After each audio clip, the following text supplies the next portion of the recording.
नमस्कार दोस्तों, मैं अंकुर उपाध्याय स्वागत करता हूं आप सभी का एक बार फिर से अपनी नई वीडियो में।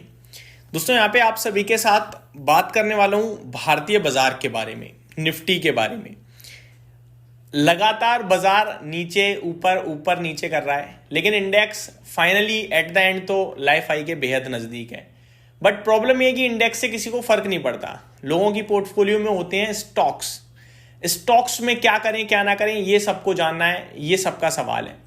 मैं आपको एक चीज बताना चाहूंगा, अगर इंडेक्स ऊपर है ना तो इवेंचुअली पोर्टफोलियो भी ऊपर आ ही जाएगी, क्योंकि ये दोनों चीजें पैरेलल हैं, एक साथ ही चलेंगी, आगे पीछे नहीं चलेंगी।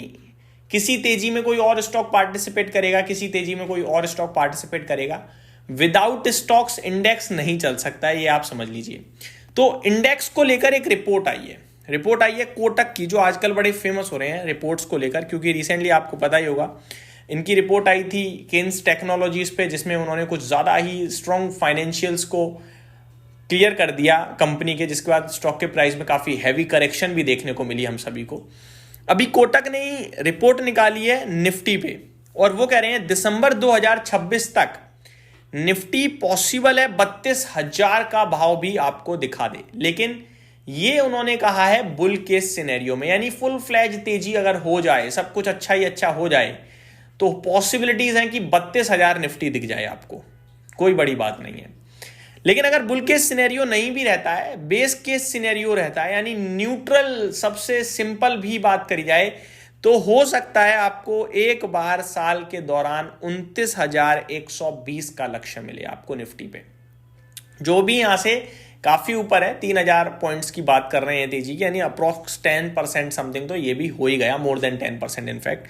वहीं अगर बियर के सिनेरियो की बात करी जाए ना, कि मूड माहौल अच्छा ना रहे, खराब रहे, तो भी भाई साहब निफ्टी गिरने वाला नहीं है। करंट लेवल से तो 1% की तब भी तेजी है, 26,200 की बात कर रहे हैं। तो कहने वाली बात यह है कि यहां से डाउन साइड कैप्ड है, लिमिटेड है, ज्यादा नहीं है। ब्रोकरेज हाउसेस को नहीं दिख रही है डाउन साइड। अब ऐसा क्यों कह रहे हैं ये, वो जस्टिफाई किया इन्होंने। पहली चीज उन्होंने कही है तिमाही नतीजों के आउटलुक पर सुधार है। जो रिजल्ट्स आ रहे हैं क्वार्टरली, वो आगे अच्छे रह सकते हैं, बढ़िया पॉजिटिव देख रहे हैं। पिछले 12-15 महीने में ज्यादातर चिंताएं जो हैं वो खत्म हो गई हैं।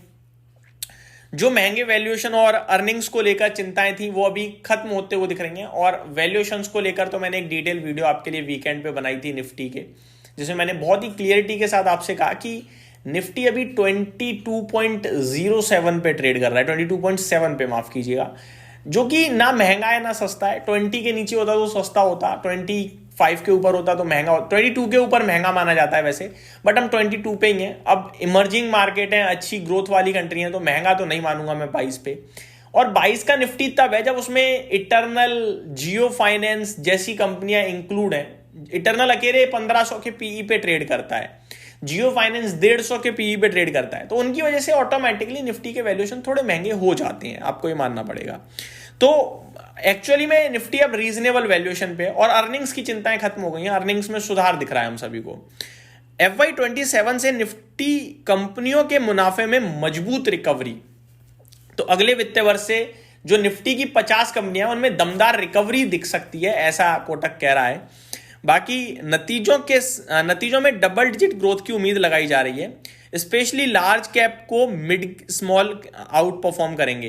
तो जो अभी किसी को पसंद नहीं आ रहे हैं मिड कैप और स्मॉल कैप, वहां ये कह रहे हैं कि वो आउट परफॉर्म कर सकते हैं लार्ज कैप्स को।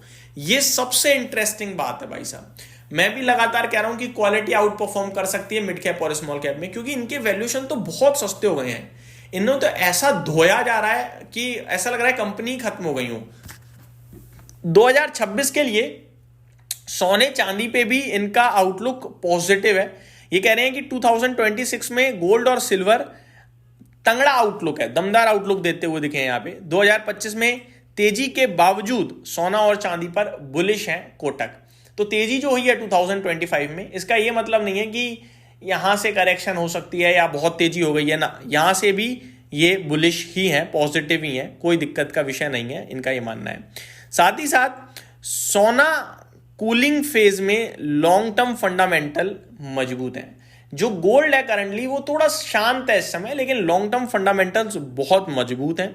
और चांदी को फेड रेट कट का फायदा मिलेगा, जो कि अभी कल ही हुआ है। इन्हें जो पसंद आ रहा है वो है BFSI यानी banking financial services, IT information technology यानी कि आप यही दिग्गज IT की बात ही करूंगा मैं, हेल्थ केयर और हॉस्पिटलिटी यानी कि होटल से रिलेटेड स्टॉक पसंद आ रहे हैं इन्हें। क्रेडिट ग्रोथ लेंडिंग में सुधार से बैंक और NBFCs को फायदा मिलेगा। सरकार लगातार जो OMO कर रही है, लिक्विडिटी छोड़ रही है, इसकी वजह से बैंकिंग फाइनेंशियल और स्ट्रांग दिखता है। कंजम्पशन में भी रिकवरी की बात कर रहे हैं, डिस्क्रिशनरी में भी खर्च बढ़ने की उम्मीद है। आगे मैं आप सभी के साथ डिस्कस करूं तो ओवरऑल बाजार को लेकर बेहद पॉजिटिविटी यहां पे देखने को मिल रही है, यही मैं आपसे कहूंगा। तो जो जहां इन्वेस्टेड है, अगर क्वालिटी ठीक है तो ज्यादा डरे घबराए ना, बस इन्वेस्टेड रहें, यही कहना चाहूंगा इस वीडियो के माध्यम से। उम्मीद करता हूं डिटेल्स पसंद आई होंगी। Thank you so much for watching this video. Have a great day guys.